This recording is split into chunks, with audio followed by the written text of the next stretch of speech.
Hey, this is Scott Bonsai. In this video, I'm going to go over this Promaster LED120SS light.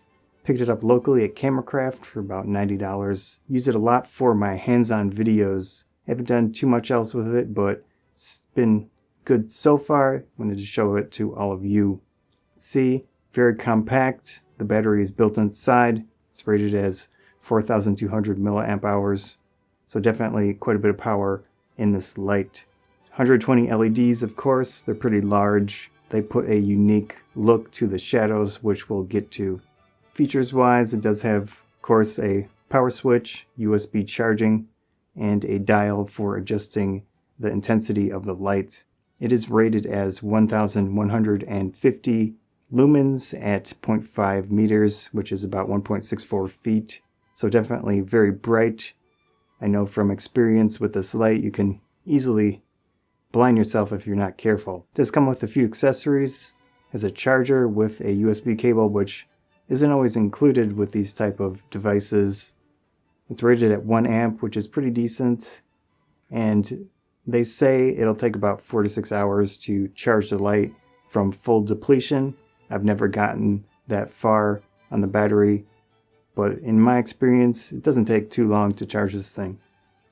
It also includes 2 panels for either a kind of diffusion or also to change the color temperature.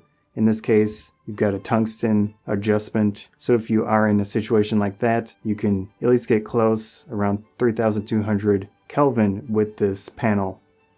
The diffusion itself, I don't notice a huge difference with this. I don't know if it's technically diffusion or it's just supposed to make the LEDs a little bit less intense, especially when you look at the shadows. As I had mentioned before, they have a strong pixelated look to them almost because of the strong light sources that are rectangular. But these panels are pretty nice. You can easily attach them to the device. There's a notch on each side and they stay on very nice and tight. No issues with those. The light also comes with an adapter for a cold shoe, hot shoe mount, and also a tripod socket on the bottom. The light itself has the tripod socket. You just attach it. There's a little piece of plastic so that it doesn't shift once attached. You can see once it's attached, you're not going to get that side-to-side rotation, but you do get adjustment up and down. And then as I mentioned, you've got the cold shoe mount and an additional tripod mount for whatever reason. The light itself is rated as 5,800 Kelvin, so it's definitely a very blue light. Of course, you can put gels on this. In my experience so far, this doesn't get hot enough to melt a gel. You can still hold it with your hands while it's going full blast. I did do a little test with having the device at full power connected to the USB adapter. I actually used a separate one that had 2.4 amps just in case. Worked fine.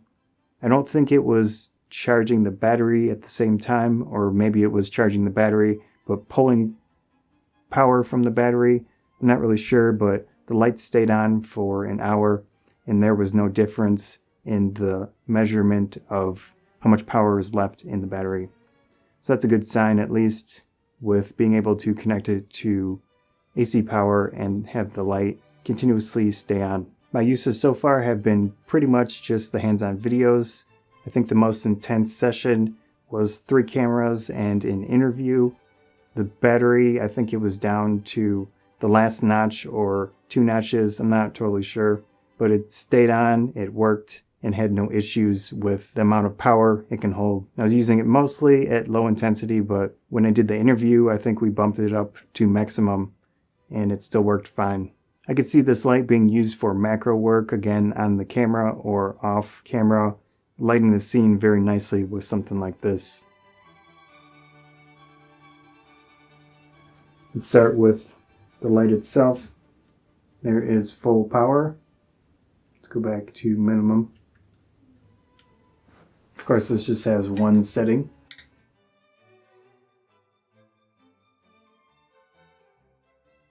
There are some drawbacks to a light like this. It is compact, but that means the battery's inside. You can never replace it unless you want to break it open and change whatever proprietary batteries in there.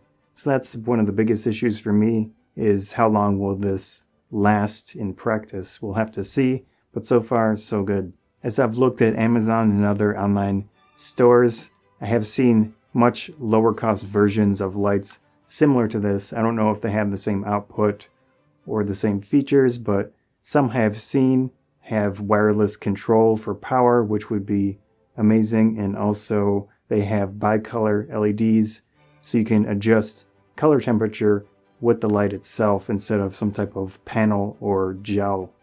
One thing also to keep in mind is the LED pattern on the light. They're very large, rectangular. I have seen LEDs with smaller diodes, which should give you a more pleasing look to the shadows. In this case, it works well enough for my situation, but something to consider. You can also put some type of thicker diffusion, which should help that situation out. Another thing I would like is more fine-grained control of power. Even at the lowest setting, it is still pretty bright.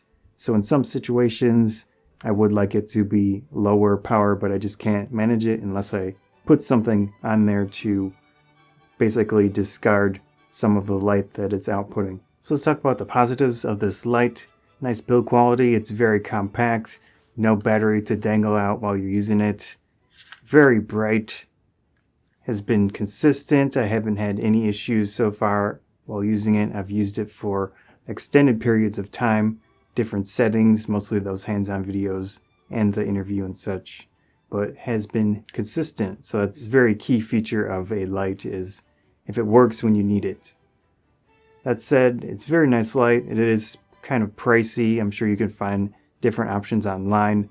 Hope you enjoyed this video. If you did, please consider subscribing. That helps out a lot. Likes and shares help out a lot as well. Thanks again.